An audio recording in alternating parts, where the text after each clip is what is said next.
Hello everybody, hello. So if you are new, I am Lara. I'm actually trained to teach science at secondary school level, but I've got a first class drama degree. So you've asked if I'll teach Shakespeare, and I was like, yes! So we've done an introduction to Shakespeare, we've done 2 lessons on Macbeth. You don't need to see any of that. You don't need to have seen that to come to this lesson. It's our first Midsummer Night's Dream lesson. There's a lot of themes in Shakespeare's play Midsummer Night's Dream. Today we're looking at magic and love. You could do like 30 lessons on this, but there's quite a lot of overlap between love and magic in Midsummer Night's Dream. And then next week we're going to do control and who's in control. All right, so I've asked you to have a little look at the introduction to Funny Bones and say, why do you think it's a good introduction? It's quite famous, right? On a dark, dark hill, there was a dark, dark town. And think of a time you saw an animal and it was quite interesting, but not super interesting. Okay, right. So let's get started. We'll just start with the first scene. I'm not gonna give you like obviously the whole script. I'll paraphrase until we get to the bits where I want us to focus. Here we go. So it starts off and we've got Theseus and Hippolyta, and they are going to get married. And we know this because of Theseus' first line, "Oh, I really want to get married. Come on, time is going too slowly." And Hippolyta, who Theseus is kind of kidnapped from the Amazon rainforest. She is a queen of the Amazon.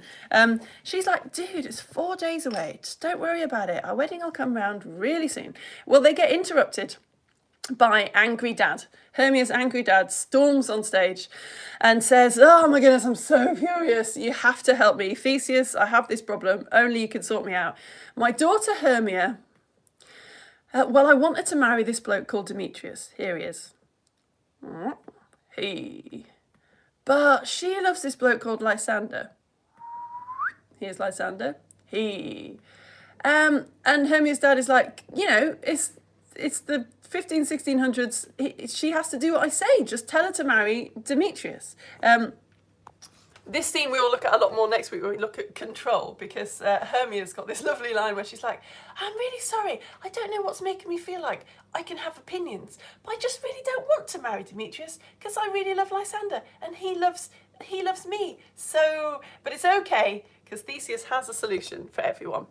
He says, "I tell you what, let's all think about it for 4 days, and then Hermia, you can either decide to marry Demetrius like your dad wants you to, or we'll just make you live alone forever." And Hermia's angry dad is like, "Oh, okay, that's fine. So we'll all have a little think for 4 days." And then Theseus and Hippolyta decide that they are going to have a play put on at their wedding. Okay, that's important because we're going to meet the actors in the play later. So at the very end of the play, there's going to be a play put on for Theseus and Hippolyta. Right. So Hermia and Lysander, they meet up afterwards and decide to run away into the forest. Classic. So they both run off into what we don't know yet is magical forest. Off they go. And then Helena and Demetrius have a conversation. So Helena is very, very in love with Demetrius. And because she just loves him so much, she tells him the others have run into the forest. And Demetrius is like, "OMG, but I love Hermia. I must follow her." So he runs into the magical forest as well. And then Helena's like, "But I love you, so I better follow you." Oh, you've got. So all these 4 lovers go into the magical forest, okay? We're going to have to keep track of the lovers. So we've got Hermia and Lysander, who love each other very much. They've gone into the magical forest. Demetrius, who the dad wants to marry Hermia, who does love Hermia, he's also gone into the forest. And then Helena, she loves Demetrius, so she has followed him into the... Good, okay, I'm glad we're all right with that. So in the magical forest, the actors are rehearsing for their play. Here's one of them. He's called Bottom. It was as funny then as it is now. He stands out as being very, I want to be kind because it's 2024. He's very confident. He's very outspoken. He's not a natural academic. You can probably see from this photo from the late 1800s, here's an actor playing Bottom. He's a fool, right? He's a bit of a sort of clown character. So Bottom's important. He's one of the actors in the play. And then we meet the king and queen of the fairies, Oberon and Titania. And they've had a massive falling out. Oh, they're furious with each other. Oberon has stolen a child from Titania, so I think these days we'd probably be on Titania's side. But yeah, she storms off. She's like, "I'm not talking to you. Until you've sorted this out because you're awful." So they've had a big falling out, Oberon and Titania. and Oberon calls on his assistant Puck, or Robin Goodfellow, for a favour. Now, here's where we sort of get to the beginning of the magic-y bit, because Robin Goodfellow would have been a name that all Shakespeare's audience would have understood really well. People knew who Robin Goodfellow was. He was a hobgoblin, and hobgoblins were quite helpful. They would, like, people believed that they would come into your house and do things to help you, but they could also be really mischievous, and they were very easily angered. So, like, if you found that your milk had gone sour, it was probably because you'd done something to upset Robin Goodfellow, the hobgoblin. And different places in, like, certainly around Britain, had like a certain area where they thought that their hobgoblin lived. So if you've got, I don't know, like a hob moor or a hob cave near you, that might have been where people used to believe that's where this thing was lurking. So Puck is now this really famous character in Midsummer Night's Dream. He takes on all kinds of appearances. I think it's a he in the script, but people do all kinds of things now. This is the very early 1900s. Someone playing Puck there. Here's another version of Puck. Here's another version of Puck, this little statue in America. So I was asking you about the start of Funny Bones, and hopefully you've thought up why you think the start of Funny Bones is maybe very good. On a dark, dark hill, there was a dark, dark town. It kind of sets the scene, right? It gives you, because the skeletons later go into the dark, dark town. So it really sort of paints a picture of where you are. It's got a beautiful rhythm. I thought it was kind of comparable to this bit in A Midsummer Night's Dream. So I'm going to read you this bit that Oberon says to Puck, his assistant. What is the main focus of it? So Oberon's trying to get Puck to remember something. What exactly is it that Oberon is trying to get Puck to remember? Okay? All he really wants to say, this is a massive long speech, all he wants to say is, Puck, there's a magical flower, can you go and get it for me? Because when you sprinkle it into the eyes of somebody, when they wake up, the first living thing they see, they fall in love with, right? Puck, go get me a magic flower, because I want to play a trick on Titania, basically, is what he wants to say. But Shakespeare, remember, doesn't have any scenery or anything, so he has to paint this gorgeous picture of the world they're living in, because that's the only way the audience is going to know. So here's Oberon, the beginning of Oberon's speech to Puck. What is Oberon actually trying to get Puck to remember? My gentle Puck, come hither. Thou rememberest, since once I sat upon a promontory is like a bit of land, rock by the sea. Thou rememberest, since once I sat upon a promontory and heard a mermaid on a dolphin's back, uttering such dulcet and harmonious breath that the rude sea grew civil at her song, and certain stars shot madly from their spheres to hear the mermaid's music? Puck says, yeah, I remember. What in that? Isn't that have you noticed there's no punctuation there? That's really hard to read. Thou rememberest, since once I sat upon a promontory and heard a mermaid on a dolphin's back uttering such dulcet and harmonious breath that the rude sea grew civil at her song, and certain stars shot madly from their spheres to hear the mermaid's music. That's all one sentence. What's the main focus of that sentence? What is Oberon trying to get Puck to remember? If I'd been to drama school, I'd probably know how to say that. That's exhausting.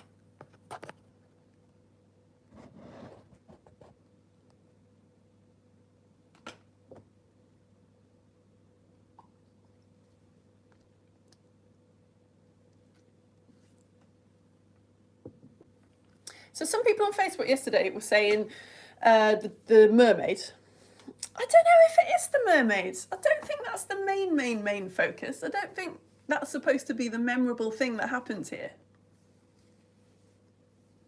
I think it's the dulcet and harmonious breath. It's the dulcet kind of sweet, harmonious song that makes the rude sea, the rough sea, suddenly get calm and makes stars shoot out of their spheres. I think it's the sea maid's music that is the thing that he's thinking that Puck will remember. And I just love this. This might be my favourite bit, because I think if most of us got told, can you write someone talking so that everyone gets the idea that they're living in a magical land? I'd write stuff like, wow, look, a mermaid riding on a dolphin's back. But Shakespeare has made it that, like, a mermaid riding on a dolphin's back is kind of the equivalent, I feel like, of maybe a red squirrel in the part of the world where I live. Like, yeah, it's good, it's nice, you know, you'd look at it, But it's not like, oh wow, I'm going to put it all over social media. The mermaid riding on a dolphin's back, we get the impression that's quite a normal thing. They're living in a place where that happens all the time. It's just she happened to be singing such a gorgeous song that the stars shot from their spheres. So maybe Puck will remember that. But still he has to check. Like, do you remember that? When that happened? And Puck's like, oh yeah, I think so, yeah. I just love it. I just think what a brilliant, clever way to get across to the audience. This is a very, very magical place. And it goes on. So Oberon saw something. He didn't bother to mention it to Puck at the time, but he needs to tell him now because it's important. That very time I saw, but thou couldst not, flying between the cold moon and the earth, Cupid all armed.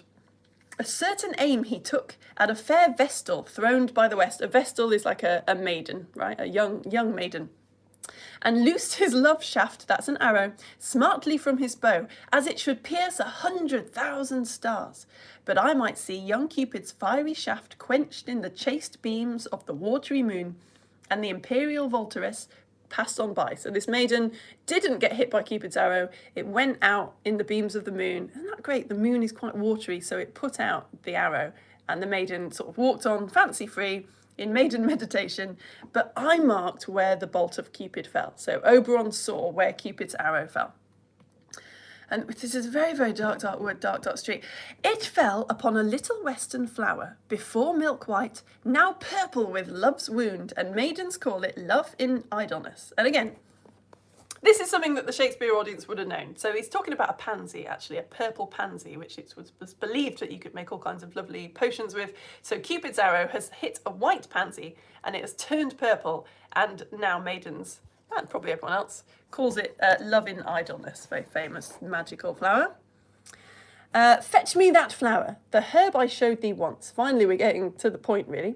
The juice of it, on sleeping eyelids laid, will make man or woman madly dote upon the next live creature that it sees. So if you put the juice of this flower onto someone's eyelids while they sleep, then when they wake up, they're going to fall madly in love upon the next thing, the next living person that they see. Fetch me this herb, and be thou here again, ere the Leviathan can swim a league. So a Leviathan was like a sort of sea monster, a whale. And Puck says, I'll put a girdle around the earth in 40 minutes. Phew! Right, sorry, that would have been good to do that. Okay.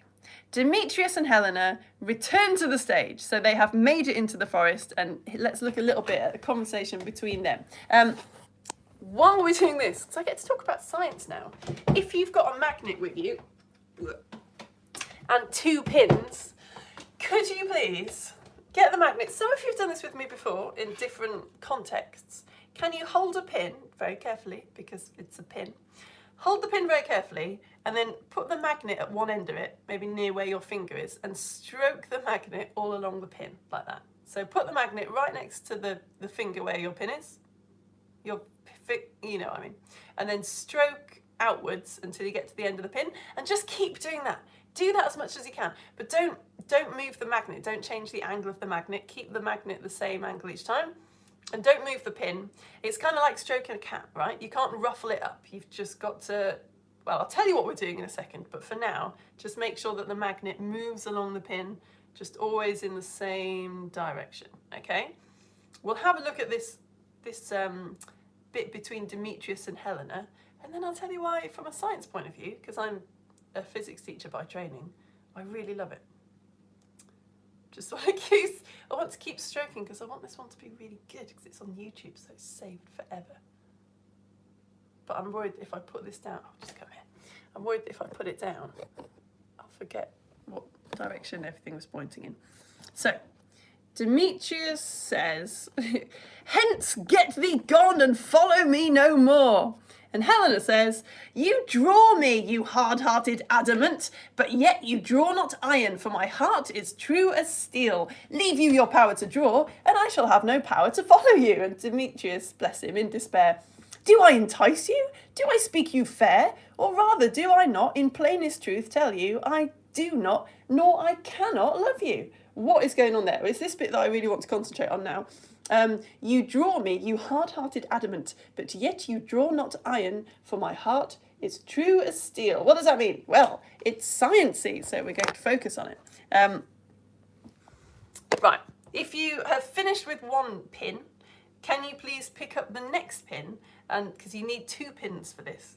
So if you've done one, please do the other one.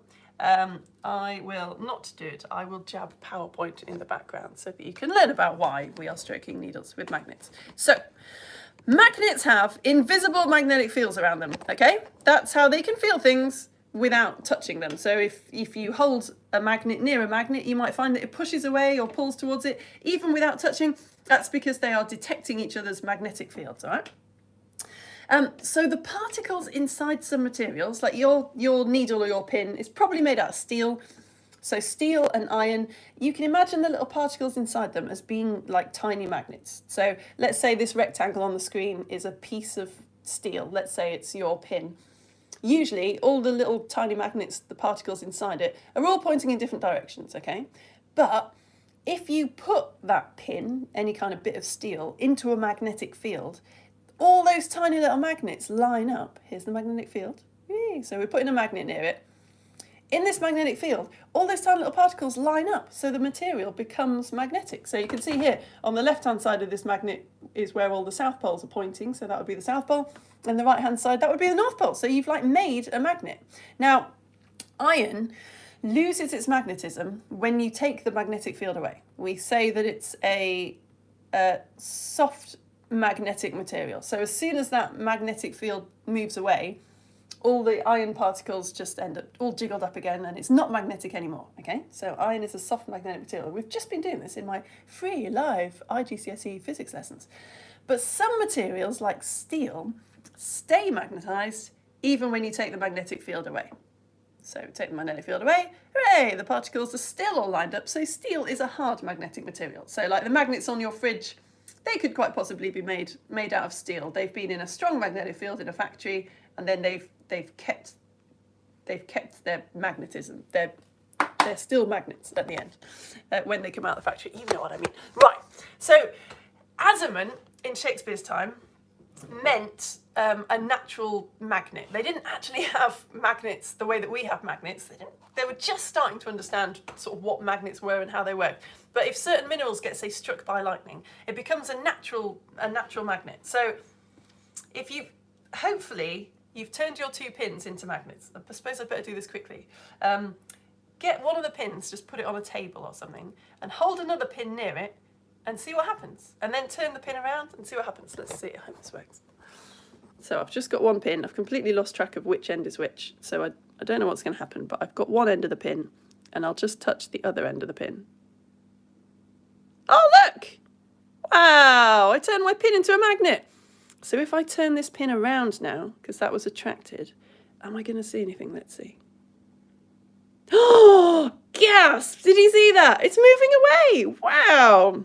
Oh, that's awesome. Oh, I love it when YouTube works out the best that it does. That was so much better than it was on Facebook. So yeah, your pins are made out of steel. You have turned your pins into magnets. So right, this is the activity that went horribly when I was teaching IGCSE physics the other day, but I'm going to try it again anyway. I've got a magnet here, quite a strong magnet. I'm going to attach a paper clip to it.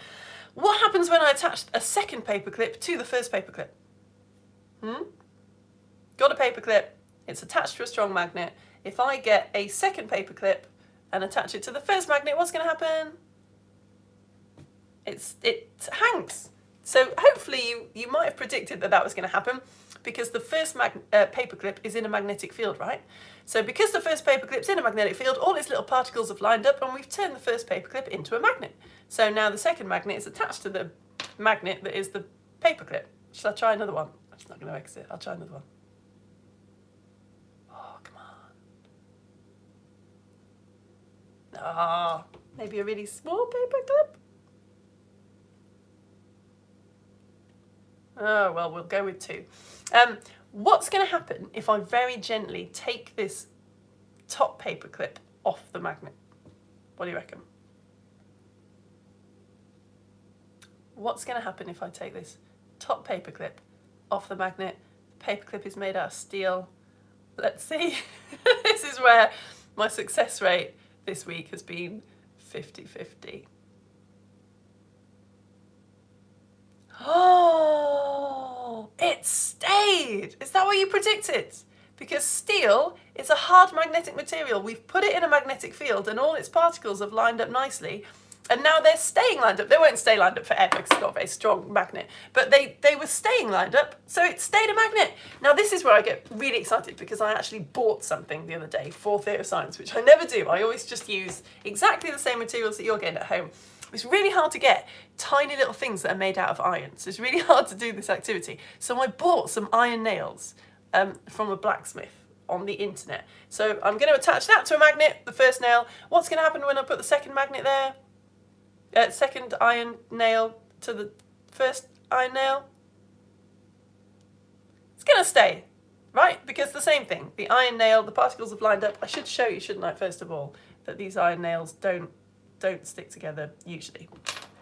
It's because the magnet is there. So we've turned the first nail into a magnet, so now the second nail is sticking to it. Can I get 3? Yay, there we go. What's going to happen when I take the top iron nail off the magnet? Let's do it. Ah, it worked! Because iron is a soft magnetic material, so as soon as you take the magnet away, all the particles jumble up again and it's not magnetic anymore. Now Shakespeare didn't know this. Shakespeare only had natural magnets. They were just starting, he was living in the middle of a scientific revolution. We were just starting to work out how magnets worked. When Helena says, "You draw me, you hard-hearted adamant, so you're attracting me, you hard-hearted magnet, but yet you draw not iron, for my heart is true as steel." What she actually means is that in Shakespeare's England, in Elizabethan times, they couldn't make iron very easily. They were still using blasting furnaces that they'd been using for hundreds of years, and the iron that came out was really brittle, like it sort of broke very easily. Whereas they were just working out that steel is a much stronger material. It's got a lot of iron in it, but you add other things, so it's much stronger. So like you would want your sword to be made out of steel. So Helena's saying, "You're attracting me, you awful magnet, but you're not attracting iron. I'm not just gonna like break. My heart is made of steel. I'm much stronger than that." But I love it because it's like, it kind of feels like also, you're not drawing iron. It's not like if you get far enough away, I'm gonna not be attracted anymore. You're drawing, my heart is made of steel, so I'm a permanent magnet. So I'm just gonna be constantly stuck to you. I don't know, maybe. There's a lot a physicist could say about repelling and attract, but anyway, I don't think that's what Shakespeare was saying, but I just like that anyway. Okay, so let's get on to Bottom. I'll tell you a little bit more about what they say because we're going to look at Helena's character a bit later on. So Demetrius, do I not entice you? Do I entice you? Do I speak you fair, or rather do I not in plainest truth tell you I do not, nor I cannot love you? And then Demetrius gets a little bit dark. "Tempt not too much the hatred of my spirit, for I am sick when I do look on thee." And Helena says, "Well, I am sick when I look not on you." And then later on, "Nor doth this wood lack worlds of company, for you in my respect are all the world. Then how can it be said I am alone when all the world is here to look on me?" So you are my whole world. I don't need anyone else when you're here because it's like everyone's here. Which words do you think describe Helena's character overall, please? And Helena at this moment in the play. So I've just got you this little example. "You draw me, you hard-hearted adamant, but yet you draw not iron, for my heart is true as steel. Leave you your power to draw, and I shall have no power to follow you." Like, if you just stop being so attractive, then I wouldn't be able to follow you anymore, would I? And then, yeah, "I am sick when I look not on you." Do you think what do you think her character is like overall? And what do you think she's like at this moment in the play? Maybe you think that they're both the same thing. Maybe you think we are seeing the true Helena here. And I've put, "Insecure, foolish, proud, not herself, boring, aggressive, boastful, witty, interesting, and clever." But I definitely don't think she's been some of those things. And I'm hoping that you can add a couple of words of your own.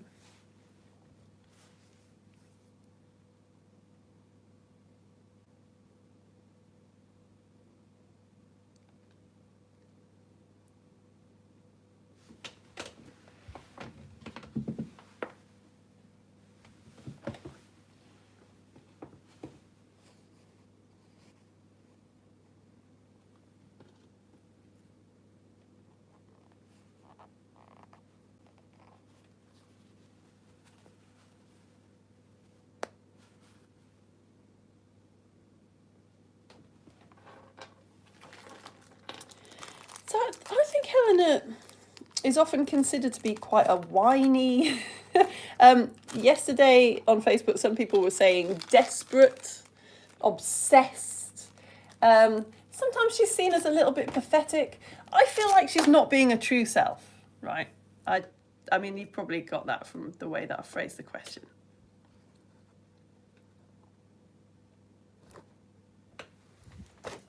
Do you do this thing? I've got this thing where if I come out of the cinema, I kind of feel like I am the main character of the film for about 2 minutes. So if I've been to see a Turtles film, I can't go near roads, it's really dangerous, because I feel like, yeah, I just, like, in my head, I'm just a ninja for 2 minutes. I feel like this is what love has done to Helena. Like, I don't feel like we're seeing her best self here. I don't know about you.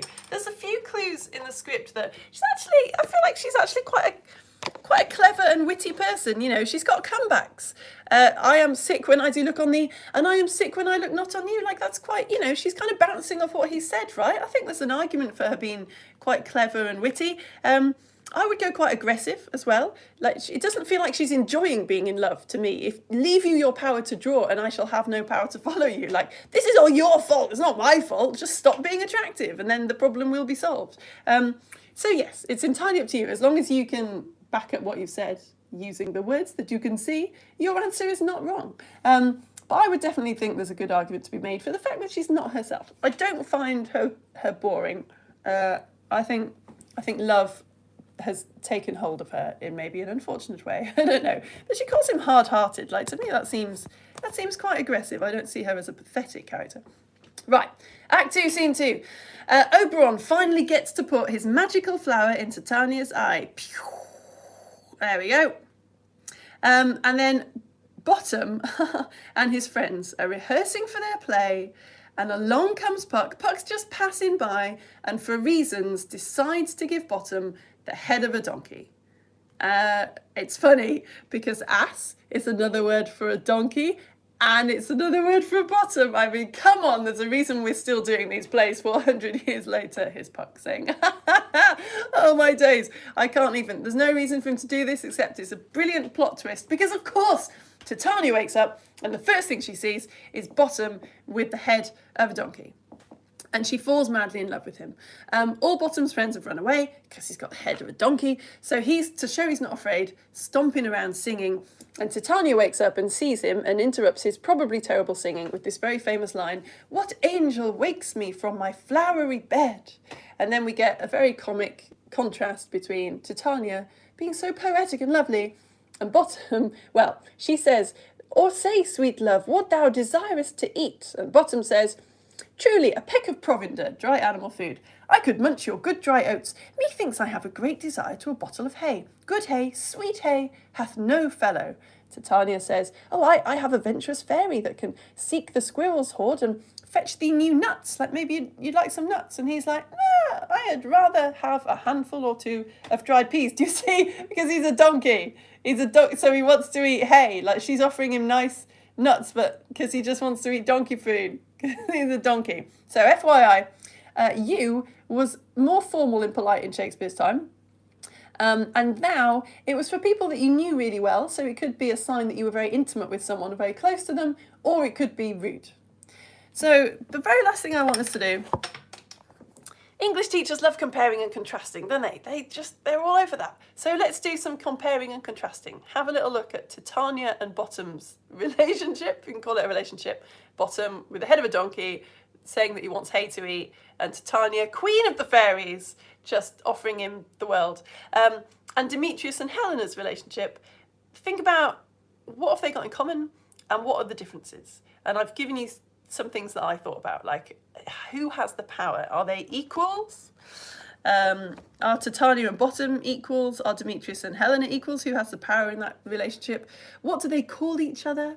Think about the structure of the lines. If you came to the introduction to Shakespeare lesson we did, think about the da-dum, da-dum, da-dum, da-dum. What's the rhythm like for both of their lines?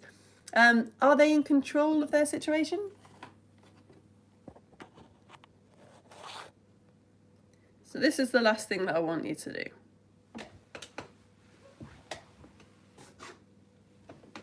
I pick Lego up off the floor.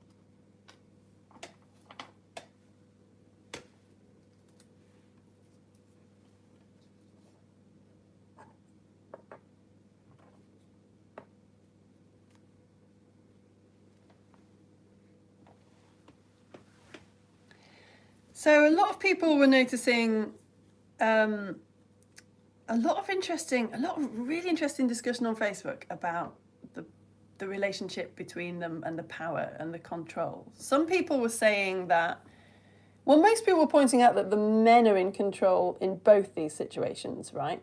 Because Titania is literally under a magical spell, so wants to do everything for Bottom. He's completely ignoring her. And Helena, I feel like there's a comparison to be made here, isn't there? That Helena is kind of under a spell because she's very in love. I feel like Shakespeare is maybe mocking love a bit, or laughing at how love is kind of like you. It's a sort of almost the same, isn't it, as being under a spell. So Demetrius kind of has the power, maybe because I don't know. You could say Demetrius. People were saying that Demetrius has the power because Helena's the one that's in love with him. But now I'm thinking, well, he's really trying to get away, isn't he? And he can't. So maybe they're a bit more equal. Like, some people were saying that they were more equal because Bottom is ignoring Titania, whereas Demetrius is engaging with Titania. They are having a conversation kind of on the level, right? Someone said yesterday they're having a debate. I think that's nice. And Shakespeare's giving us a big clue that they're on the level, if you remember our very first introduction to Shakespeare lesson, because we talked about iambic pentameter, right? Da-dum, da-dum, da-dum, da-dum, da-dum. That's how characters that are kind of upper class in Shakespeare's time, or poetic, tend to speak. So Demetrius and Helena are both speaking in iambic pentameter.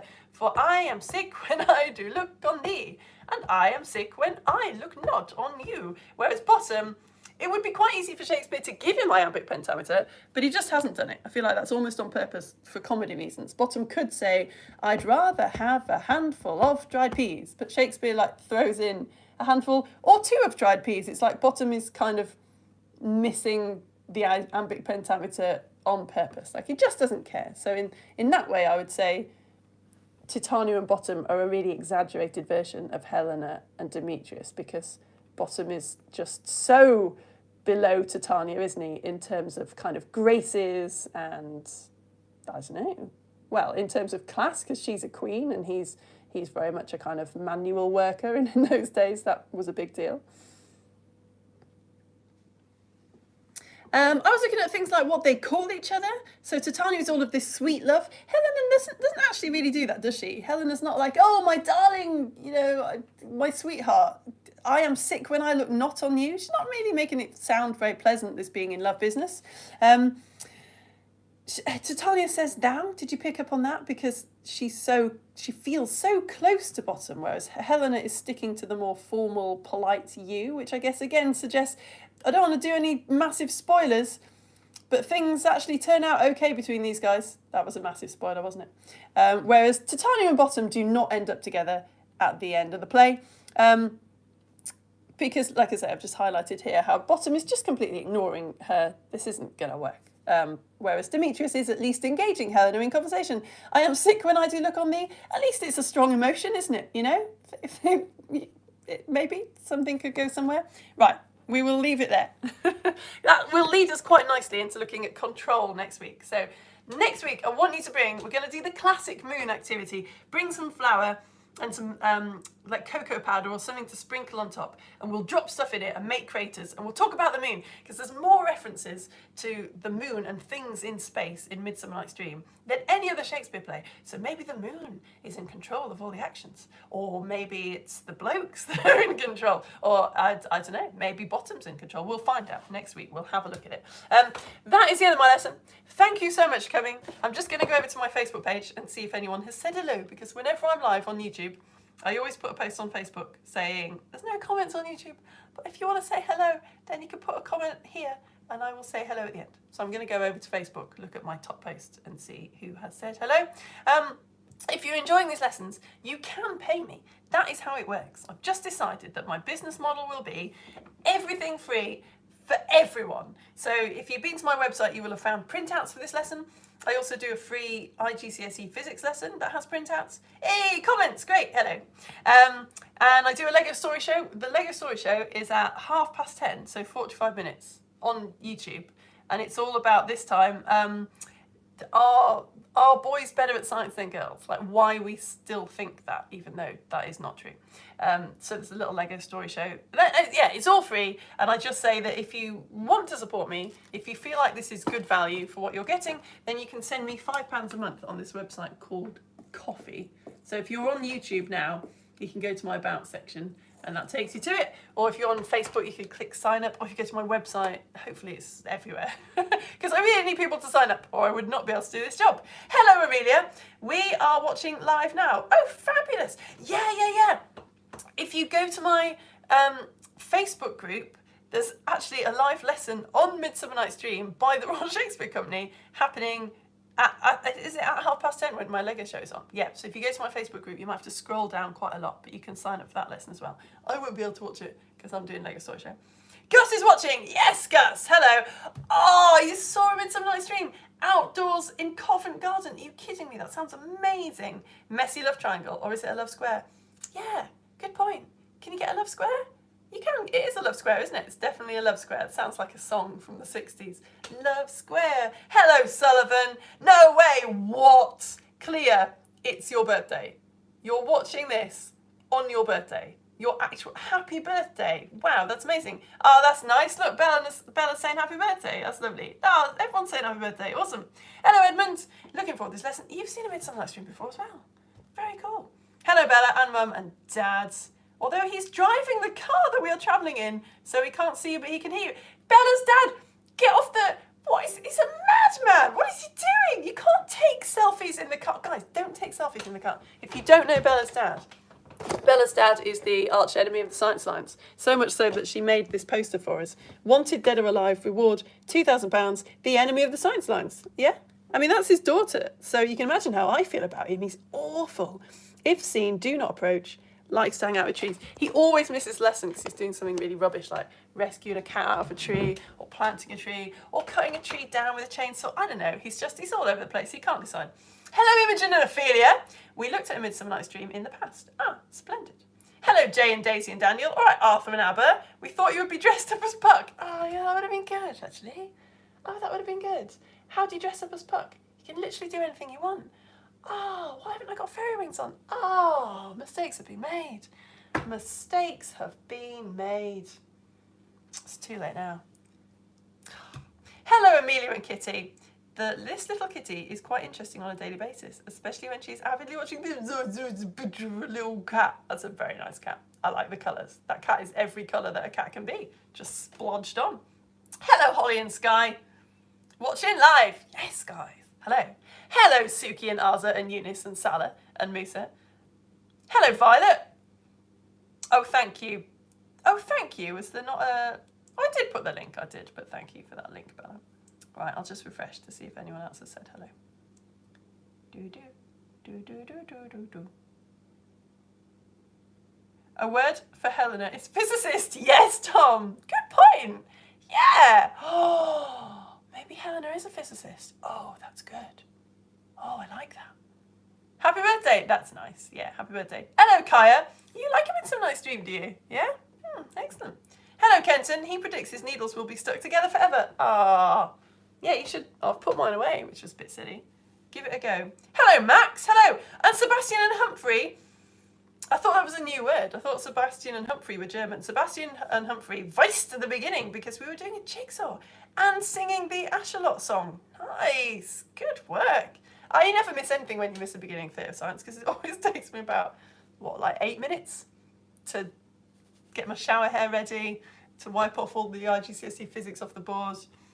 Anyway, I better go because we're doing Lego Story Show in 40 minutes. Do you want a quick pee? There we go.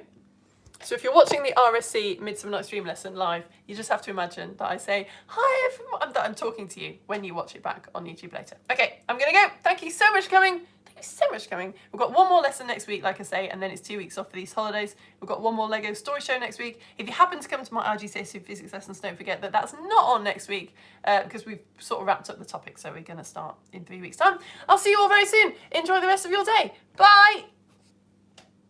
Jabbing the little, there we go.